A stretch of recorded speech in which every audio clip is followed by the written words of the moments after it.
रामपुर नाम के एक गांव में रमेश नाम का एक युवक अपने पिताजी के साथ रहता था। रमेश की मां के गुजर जाने के बाद जैसे तैसे वे दोनों अपना गुजारा करते थे। उनकी खेती ही एकमात्र उनकी आय का सहारा था। अच्छा खाना बनाया था पिताजी आपने। हाँ बेटा, अब सीख गया हूँ सब।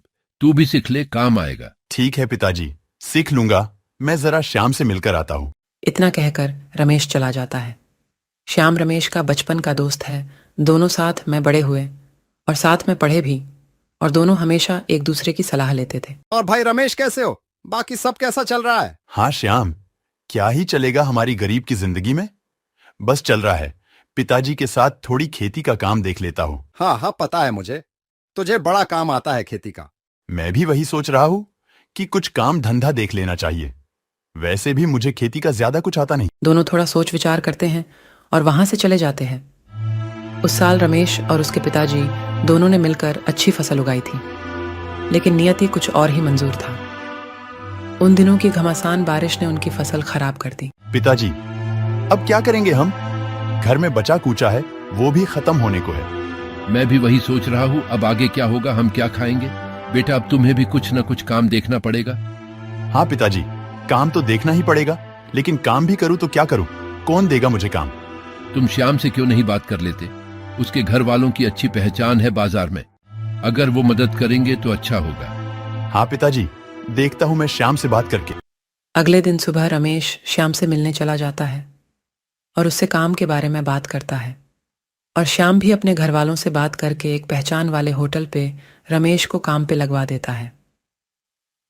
अगले दिन से ही रमेश काम पर जाना शुरू कर देता है। बेटा, काम तो ठीक ठाक है ना? बहुत ज्यादा काम तो नहीं करवाते ना तुमसे? नहीं पिताजी, अभी कहा, अभी तो सीख रहा हूँ।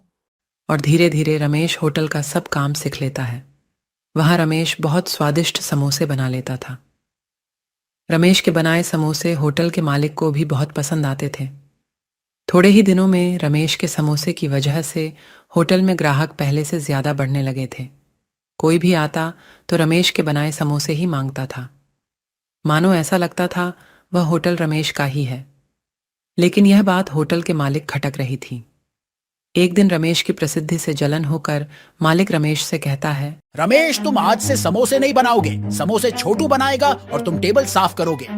मालिक, हमसे कुछ गलती हुई है क्या? कुछ गलत किया है तो मुझे माफ कर दो। जितना बोला है उतना करो, जाओ। मालिक ने रमेश को टेबल साफ करने तो बोला था, लेकिन जो भी ग्राहक आते थे रमेश के बनाए समोसे ही मांगते थे। एक दिन परेशान होकर मालिक रमेश को काम से निकाल देता है। नाराज होकर रमेश घर चला जाता है। क्या हुआ रमेश, नाराज लग रहे हो? क्या हुआ?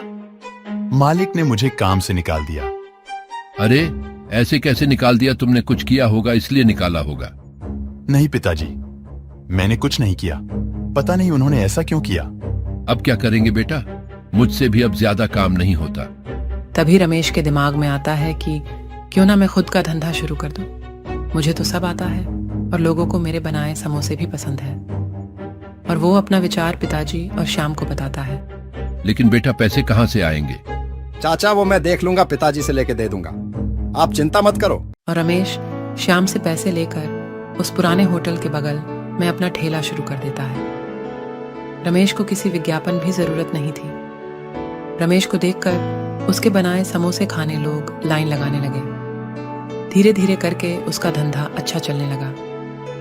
बगल के होटल मालिक को बहुत दुख हो रहा था और अब वो पछतावे के अलावा कुछ नहीं कर सकता था। सब बहुत खुश थे और रमेश ने अपनी पुरानी जमीन के बगल में और जमीन खरीद ली थी।